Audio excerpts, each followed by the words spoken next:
Assalamualaikum warahmatullahi wabarakatuh. Saya di sini ingin menyampaikan laporan praktikum botani umum, morfologi dan anatomi daun. Nama Pandi Sastra, NIM 2502042, dosen pengampu Salmiati MPD PhD, Program Studi Agroteknologi, Institut Teknologi Perkebunan Pelalawan Indonesia. Belakang, daun merupakan salah satu organ utama pada tumbuhan yang berfungsi sebagai tempat terjadinya proses fotosintesis, respirasi, dan transpirasi. Struktur, morfologi, dan anatomi daun sangat penting untuk memahami adaptasi suatu spesies terhadap lingkungan, serta memiliki nilai taksonomis yang tinggi dalam menentukan hubungan kekerabatan antar spesies.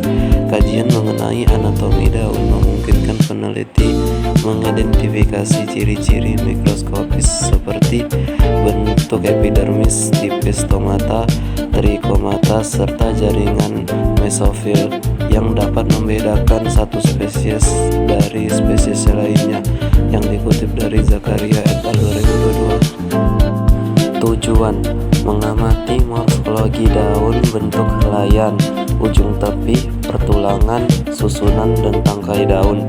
Mengamati anatomi daun melalui irisan melintang, epidermis, jaringan palisade, jaringan spons, stomata, serta berkas pengangkut. Membandingkan anatomi daun monokotil dan dikotil.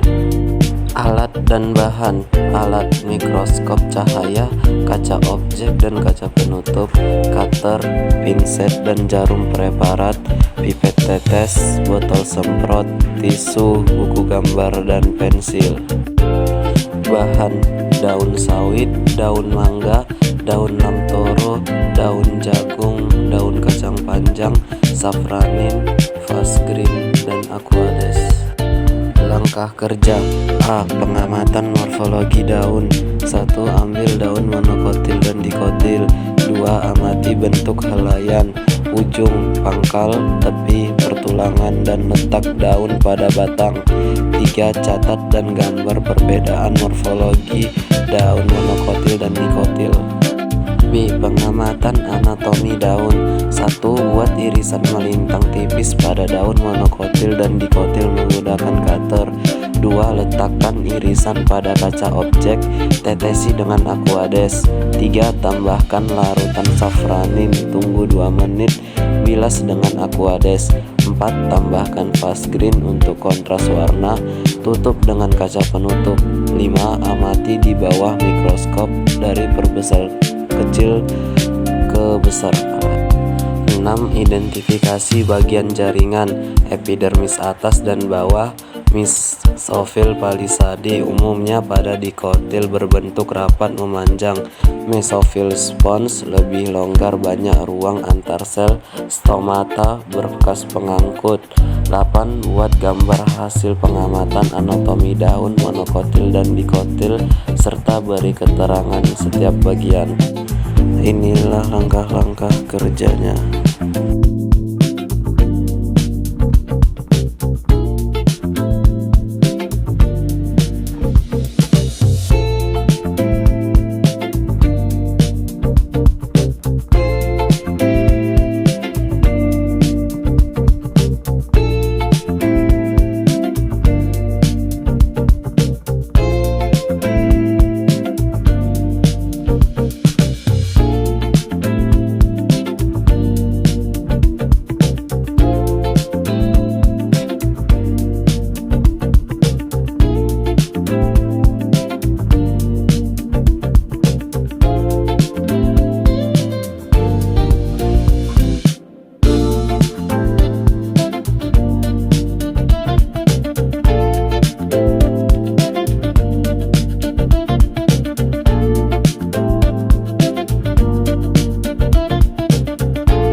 Hasil dan pembahasan.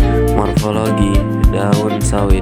Daun kelapa sawit tergolong daun majemuk, menyirip atau vinets, component leaf. tersusun spiral di sekitar batang. Setiap pelepah daun terdiri atas satu tangkai utama yang membawa ratusan anak daun di sisi kanan dan kiri secara teratur. Dalam kondisi normal, daun kelapa sawit berwarna hijau tua mengilap dengan panjang pelepah sampai 3-5 meter. Permukaan antara daun halus, agak kaku, dan memiliki kutikula tebal, dikutip dari Firmansyah 2020. Daun jagung tersusun atas 3 bagian utama, yaitu pelepah daun membungkus batang hingga beberapa ruas di bawah titik tumbuh. Telinga daun atau lidah daun berada di perbatasan antara pelepah dan helaian daun, berfungsi mencegah masuknya air ke batang. Helaian daun bagian yang lebar dan pipih merupakan tempat utama berlangsungnya fotosintesis, yang dikutip dari Usmadi et al. 2023. Daun lamtoro bersifat majemuk, bipinnates, paripinnates 2 tingkat. Artinya setiap daun utama terbagi menjadi beberapa pasang pinna, dan tiap pinna memiliki banyak anak daun. Pinna pasangan daun sekunder biasanya berjumlah sekitar 6-10 pasang pada satu daun. Anak daun berbentuk memanjang, ukuran sekitar 8-16 mm panjang dan 2-5 mm lebar. Menurut satu deskripsi botanikal, daun terdapat gland berbentuk krateriform seperti kawah pada pangkal pinna atau di tangkai daun utama, menurut Xiao 2022. Daun mangga bersifat sederhana atau simple leaf dan terbentuk berseling pada batang, umumnya berbentuk lancet hingga elips dengan helaian yang memanjang dan ujung runcing. Daun memiliki apek acuminans, yaitu ujung daun beruncing panjang. Daun memiliki permukaan licin dan mengilap dengan tekstur lead-hairy seperti kulit pada daun tua, yang dikutip dari Bamini et al. 2018.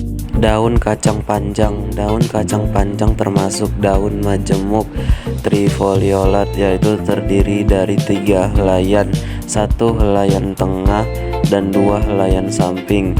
Panjang helaian terminal rata-rata 8-14 cm, lebar 5-10 cm, sedangkan helaian lateral sedikit lebih kecil.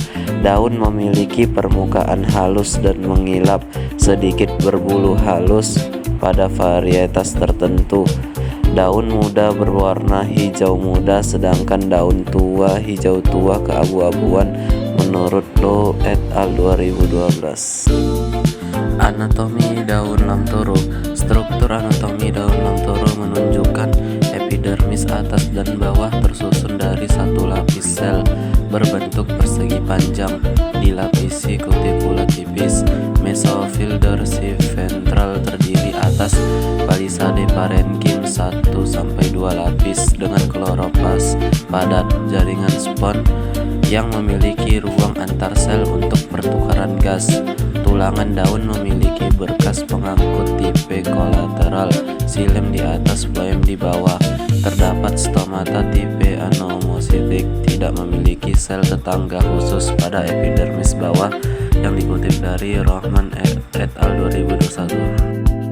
Anatomi daun kacang panjang. Anatomi daun kacang panjang memiliki ciri-ciri epidermis atas dan bawah terdiri dari satu lapis sel pipi, ditutupi kutikula tipis. Daun bersifat dorsiventral, terdiri atas palisade parenkim, satu lapis di bawah epidermis atas, jaringan spons di bawahnya, longgar dengan banyak ruang udara. Stomata tipe parasitik terdapat pada kedua sisi daun, lebih banyak di epidermis bawah. Berkas pengangkut berbentuk kolateral dan dikelilingi oleh sel penyokong, menurut Darmayanti et al. 2020. Anatomi daun mangga. Epidermis atas dan bawah terdiri dari satu lapis sel uniseriat epidermis yang tersusun rapat. Pada epidermis atas ditemukan kutikula yang relatif lebih tebal. Stomata hanya terdapat pada epidermis bawah. Mesofil daun terbagi menjadi dua lapisan berbeda. Lapisan palisade terletak dekat epidermis atas dengan sel-sel yang memanjang dan tersusun rapat, serta lapisan spons di bagian bawah yang sel-selnya lebih renggang dengan ruang antar sel. Berkas pembuluh bersifat kolateral tertutup, xilem di bagian atas, floem di bagian bawah, dan dikelilingi oleh sel parenkim sit menurut Singh et al. 2024. Anatomi daun jagung. Daun jagung menunjukkan ciri khas anatomi C4 yang dikenal sebagai Kranz anatomi, yaitu berkas pembuluh yang banyak dan sangat dekat satu sama lain dengan sel mesofil dan sel bundle seed yang sangat terorganisir. Epidermis daun jagung terdapat sel buliform, sel besar di epidermis atas yang berperan dalam penggulungan daun saat kekeringan. Struktur mesofil relatif homogen, tidak dibedakan menjadi palisade dan spons secara jelas seperti pada dikotil, dan tulang daun venation bersifat paralel sesuai khas monokotil menurut York et al. 2016. Rangkuman. Daun merupakan organ utama tumbuhan yang berfungsi sebagai tempat fotosintesis, transpirasi, dan pertukaran gas. Secara morfologis, daun tersusun atas tiga bagian utama: helaian daun, tangkai daun, dan pelepah daun. Daun sawit berbentuk majemuk, menyirip dengan kutikula tebal dan banyak stomata untuk menekan kehilangan air. Daun mangga tunggal, lonjong, dan mengilap dengan jaringan palisade rapat yang mendukung fotosintesis. Daun lamtoro menjemuk ganda dengan anak daun kecil dan banyak stomata untuk transpirasi. Daun kacang panjang trifoliat, tipis, dan memiliki mesofil seimbang untuk efisiensi fotosintesis. Daun jagung berbentuk pita dengan anatomi Kranz khas tanaman C4 yang membantu fraksasi karbon. Perbedaan bentuk dan anatomi kelima daun ini menunjukkan adaptasi terhadap lingkungan dan perbedaan antara monokotil serta dikotil. Kesimpulan, daun sawit majemuk menyirip dengan kutikula tebal untuk menahan air. Daun mangga tunggal lonjong dengan jaringan rapat untuk fotosintesis. Daun lamtoro majemuk ganda dengan anak daun kecil untuk transpirasi. Daun kacang panjang trifoliat tipis yang efisien menyerap cahaya. Daun jagung berbentuk pita dengan anatomi Kranz yang mendukung fraksasi karbon. Semua menunjukkan adaptasi sesuai fungsi dan lingkungan masing-masing. Cukup sekian video laporan saya ucapkan terima kasih.